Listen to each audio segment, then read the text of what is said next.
Hello, everyone, and welcome back to Psychiatric Exile. This week, I'm going to be talking about the classic movie Close Encounters of the Third Kind. I rewatched this movie recently, and it was a completely different experience for me. I found it extremely interesting and wanted to share the differences between the experience I had watching this movie as a kid and watching it now as an older man. As you all probably know, this movie was directed and written by Steven Spielberg, released in 1977. And the main motivation for this video is I watched this movie way back in the day, and my impression and what I remember about it was the spectacle of lights and special effects, the science fiction, the wonder of it all. And watching it now, maybe as a bitter old man, I don't know, more cynical. I saw a pretty. I'm going to use the word reprehensible. A pretty reprehensible movie from an ethical standpoint. I'll share my point of view and see what you guys think about it. So early in the movie, we see the main character Roy spending time with his family, and he looks irritable and overwhelmed. Like he's not happy in his day to day situation. Roy is a middle aged man and he seems to be having problems coping with the middle age grind of work and home and raising kids. Um, he looks irritable with his children, emotionally unavailable with his wife. He has three kids, as we see in the picture,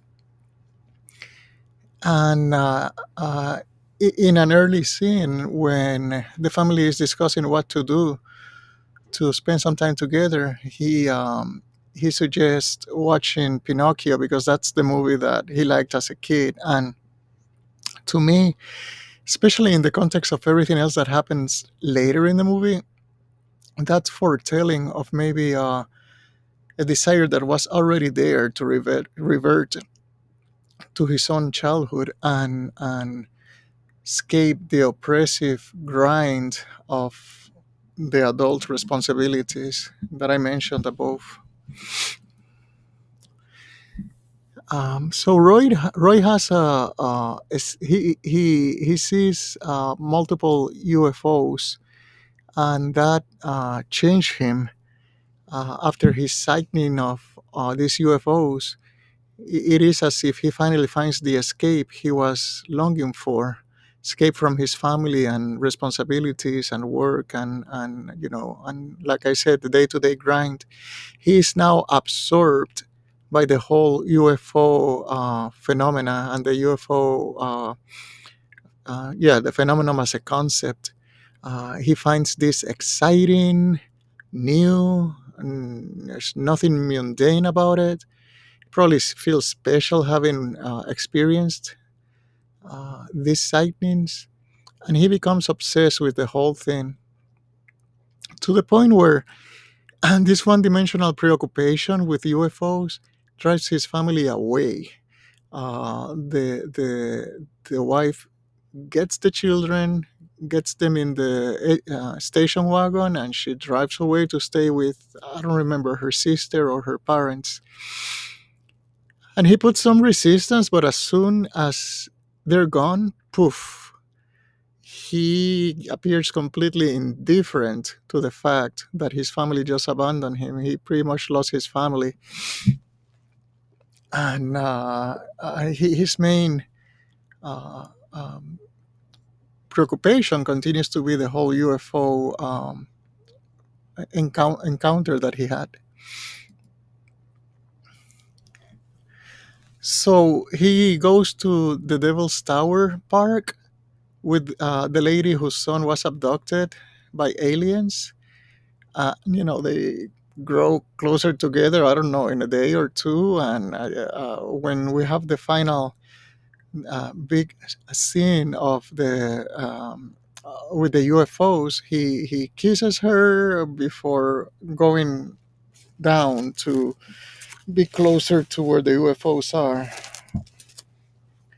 Um, so he has turned his back to his life before the UFO experience. He turned his back on his work, on his own family, on his children, his own wife, and it is as if he's only open to be emotionally attached and available to people who also have had some sort of connection with the UFO experience, other people that saw the UFO or were marked in some way by the experience.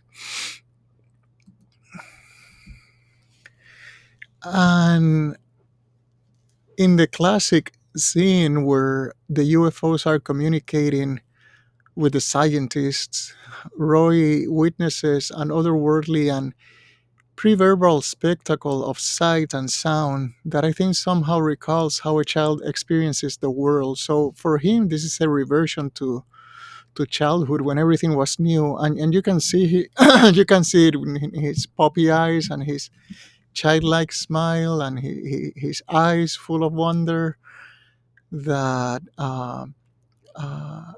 this pre-verbal interchange, non-verbal interchange, probably brings him psychologically to a pre-verbal state when, like I said, everything was new with the world. So he's seeing this whole phenomenon that it's new and shiny and shining and exciting and not of this world and nothing mundane about it. Um, and it recreates that magic that we all have as a kid discovering the world. It's where every single experience and every single object you encounter was new.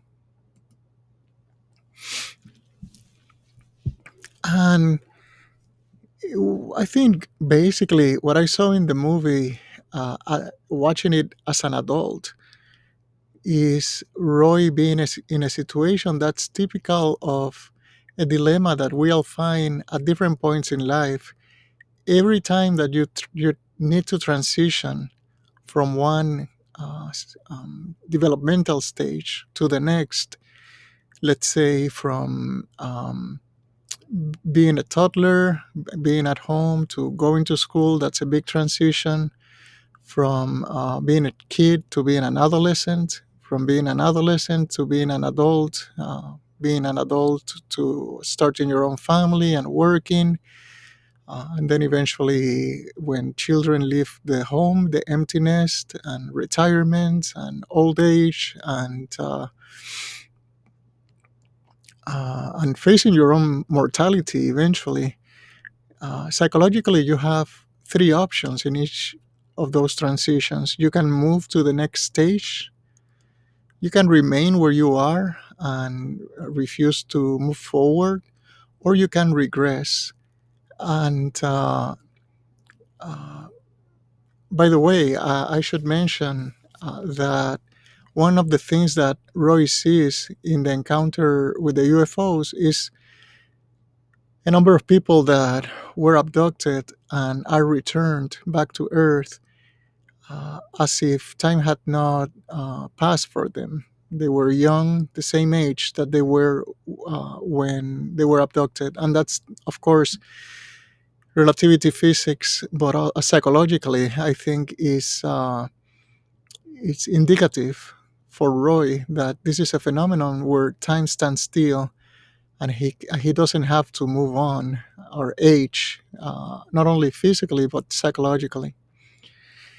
So he decides to volunteer, go inside of the ship, and we see a circular space that I think is symbolic of a psychological return to the womb. So walking into the ship, physically walking into the ship, is a psychological stand-in for a psychological return to the womb, a time where uh, you had no responsibilities, everything had you were taken care of, everything was decided for you, and you had no other thing to do than to experience a constant sense of wonder, or just a blissful state of being fed and protected passively. And so you can see here the whole visual spectacle and the structure he found inside the ship. And here you see his, in his face, the sense of wonder that this experience elicits in him.